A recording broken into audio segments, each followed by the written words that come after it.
Ayan, so hello guys. Ayan, kakarating lang namin. And ayan, gusto ko nang ilagay yung ating kurtina dito sa ating sala. Kasi, ano na, para hindi tayo makita dito sa, sa loob. No? So, ayan. Nakabili naman na din tayo ng kurtina guys. So, ang paglagay na lang ng kurtina dito sa ating sala. So, ayan. Ayan. Pupunasan ko muna yung ating salamin. No? Yan, tara guys. Samahan niyo po ako at maglinis tayo. Ilisan ko muna. Bago natin ilagay ang tawag nito, kurtina.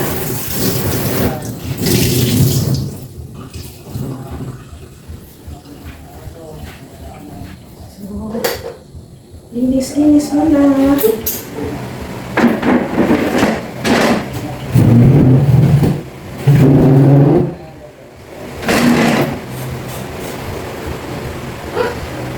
Ano? Karapoy? Karapoy. Ang ligas na pala. Oo.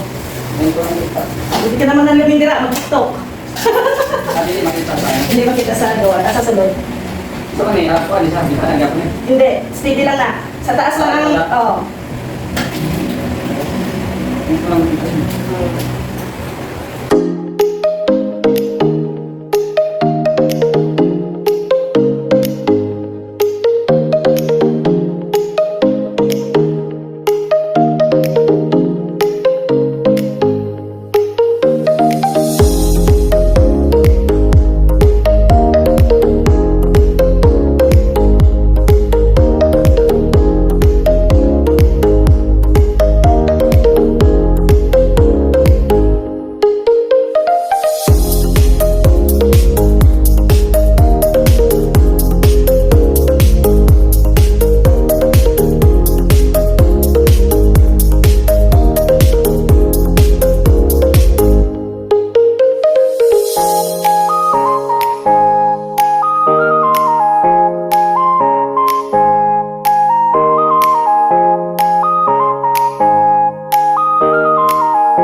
medyo mahaba lang yung cortina. Dapat para 7 feet. Medyo ano siya masyado. Dapat sa sahig. 7 feet lang pala dito sa sala.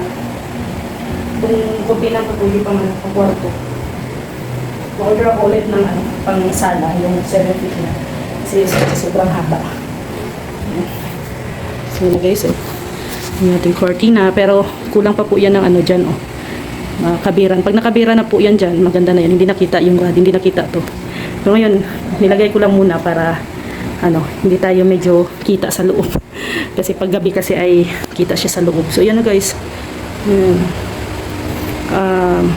Ayan, ang kulay na yan guys is coffee. Coffee, pero hindi siya blackout. Hindi po yan siya blackout curtain. Ano lang po siya para hindi mainit. Pasok pa rin yung hangin.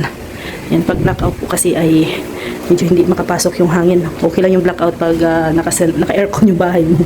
Pero pag ganyan, open lang yung bintana. Ayan, kaya yan ang napili ko siya na cortina. So ayan guys, pero konti lang naman ang ano niya. Ayan, konti lang naman ang kanyang sobra. No, pero mas pala dito 7 feet. Kasya dito 7 feet.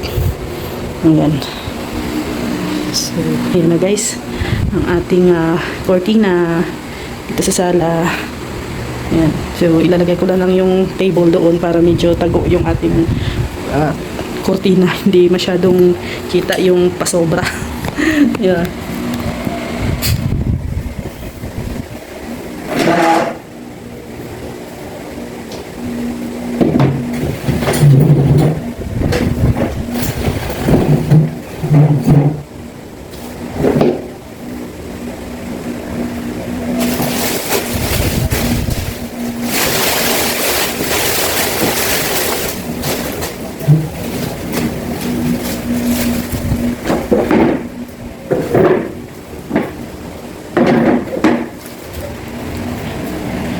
So, ayan na guys. Ang ating sala. Naglagay ko na yung ating cortina. Maganda na siya tingnan. Mas lilitaw ang kulay ng ating cortina pag na yan. Meron na siyang pintura, no? Pag mapinturahan. Lilitaw yung ganda ng ating cortina ang ilalagay dyan. So, as of now, ayan muna. Hayaan muna yan. Dyan. So, ay, grabe. Pawisan din guys, no? Pawis din ang ating face lock. Ayan, magano tayo dito. Magpupunas-punas para wala naman yung mga tawag dito. Wala yung mga alikabok-alikabok. Pero naman to, lagi naman itong napupunasan. Punasan man to lagi. Ating countertop. Para laging wala masyadong alikabok.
So, ayan na guys, no, at maraming salamat talaga sa inyong pag dito guys sa ating bahay, no, pag abang kung ano mga updates na ganap dito po sa ating bahay. And of course, kung may mga suggestion po kayo guys, or kung ano po yung kulay na gusto po ninyo ano din natin dito sa ating dito sa sala, ayan, mag-suggest lang po kayo, mag-comment lang po kayo, huwag po kayo mahiyang mag-comment, at ano man po yan, binabasa man po natin, at kung hanggat kaya, sundin natin yung inyong mga suggestion, di ba?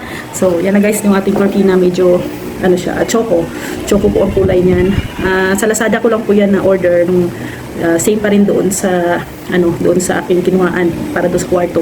So ayan, maganda naman ang siguro bibili pa ako ng mga iba pang mga kulay, yung mga lights color, ayan, para mas siya dyan, mas maganda. Dadagdagan ko pa rin yung puti, pero siguro dito sa sala is ang kukunin ko na is 7 feet. Ayan, pwede na siya dito sa sala.